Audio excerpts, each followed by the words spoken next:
ভয়াবহ বন্যা ও ভূমিধসে বিপর্যস্ত শ্রীলঙ্কা। এতে প্রাণহানি বেড়ে দাঁড়িয়েছে ৩৩৪ জনে। এখনও নিখোঁজ ৪০০রও বেশি মানুষ।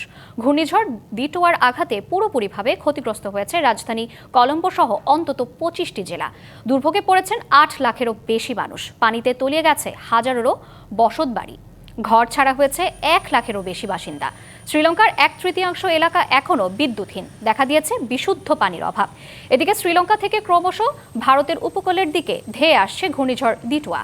এর জেরে অতি ভারী বৃষ্টিসহ ঝড়ো হাওয়া বইছে তামিলনাড়ুতে। মৃত্যু হয়েছে ৩ জনের। উপকূলীয় এলাকার বাসিন্দাদের চলাচলে জারি রয়েছে নিষেধাজ্ঞা।